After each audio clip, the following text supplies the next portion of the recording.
Bonjour à tous, soyez les bienvenus. Le 11 juillet prochain, l'agglomération lorientaise se met aux couleurs du Tour de France, un événement retransmis par 78 télévisions dans 170 pays. C'est donc un véritable coup de projecteur. Nous allons vous parler de cette 5e étape qui se déroule donc à Lorient dans quelques instants. Mais avant, le point sur des événements qui fédèrent et dynamisent un territoire, c'est tout de suite. Et nous retrouvons à présent Norbert Métairie, bonjour. Bonjour. Vous êtes donc président de Lorient Agglomération. On va parler du Tour de France dans quelques instants. Mais d'abord un point sur les événements, qu'ils soient culturels ou sportifs. En quoi ils sont porteurs pour un territoire, en quoi ils sont fédérateurs?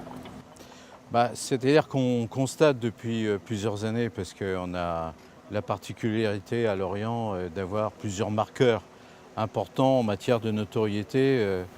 Le FCL, quand il était en première division, mais encore en deuxième division, la voile de compétition, et puis le festival interceltique.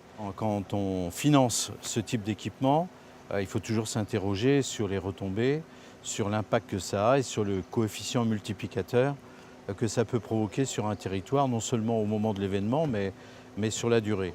Et ce travail a été effectué par notre agence de développement économique et d'urbanisme, Delors, pour voir quels étaient les impacts respectifs. C'est vrai que pour le festival, il s'avère que les retombées économiques, c'est-à-dire l'argent qui est dépensé sur notre territoire pendant cette période sur le territoire de l'agglomération, c'est l'équivalent de 24 millions. Aujourd'hui, l'impact est mesuré concrètement dans l'hôtellerie, la restauration, les services, dans tout ce domaine, pendant les 10 jours et les 10 nuits du festival. Sur le FCL, c'est un petit peu différent dans la mesure où le championnat se déroule toute l'année, mais on est à peu près dans les mêmes correspondances de chiffres. Alors, le Tour de France, on ne l'a pas mesuré encore, sauf qu'on sait de façon empirique que, grosso modo, l'impact sur les 2 jours, si on ne constate que les 2 jours, est à peu près un coefficient multiplicateur de 4 par rapport à l'activité qui se déroule pendant cette période.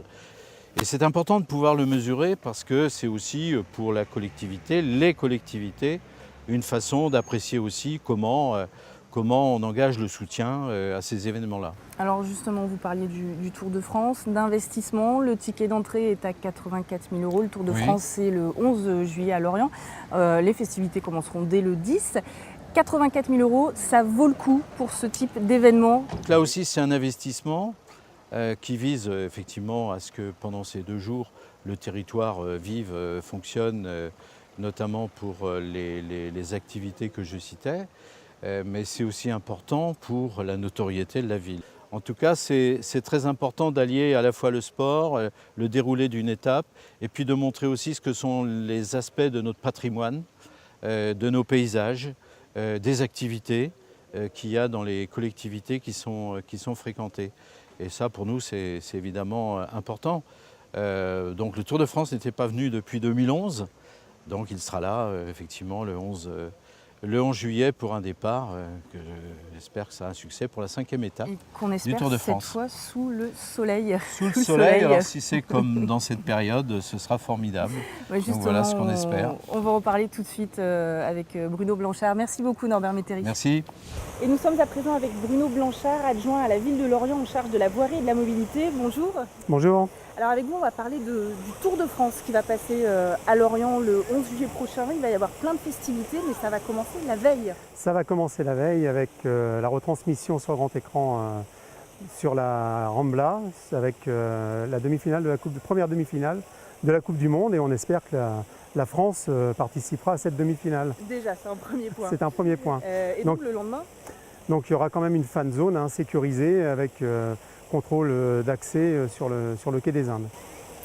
Sur la fan zone pour le match, et dès le lendemain? Et dès le lendemain, 6 h du matin, là, oui, on mettra en place une fan zone mais élargie avec le périmètre de la place de l'Hôtel de Ville, l'avenue du Fawidik, où sera en place, il va falloir imaginer sur l'avenue du Fawidik un espace scénique de 75 mètres carrés où seront présenter les coureurs et toutes les animations pendant toute la matinée en attendant le départ prévu à 12h10.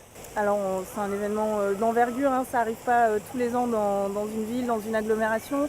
On imagine qu'il y a un dispositif de sécurité, qu'il y a une organisation au millimètre sur ce type d'événement. Oui, bien sûr. Alors tout est géré en collaboration avec le Tour de France, qui ont une équipe spécialisée pour les zones de départ. Et c'est vrai que c'est une grosse organisation parce qu'on va recevoir quand même la caravane du Tour de France, toutes les équipes de coureurs et les animations tout aux alentours sur la place Jules Ferry, sur la Rambla et Quai des Indes, plus la place de l'Hôtel de Ville. Donc on espère une affluence, on estime à peu près 15 à 20 000 personnes présentes le mercredi matin. Une dernière petite chose, Bruno Blanchard, quel conseil donner aux personnes qui... 15 000 personnes, c'est beaucoup aux visiteurs qui vont venir pour profiter pleinement du rendez-vous, pour rien rater. Alors, ce qu'on leur conseille, c'est de prendre les transports en commun ou avec des parkings relais. Ils pourront stationner sur le secteur de Lorient-Nord et à partir de là, on a la ligne 1 qui est directe jusqu'au centre-ville. Et on a des gens qui vont venir de l'Outre-Rade aussi, où on va renforcer les bateaux-bus, les lignes de bateaux-bus, pour permettre aux gens qui sont stationnés côté Port-Louis, Locmiquélic, Riantec, de pouvoir accéder directement. Ils seront en plein cœur de l'événement en arrivant par le bateau. Et donc un événement à ne pas rater sur le Pays de Lorient. À ne surtout pas rater. Le 11 juillet prochain. Voilà. Merci beaucoup Bruno Blanchard. Merci.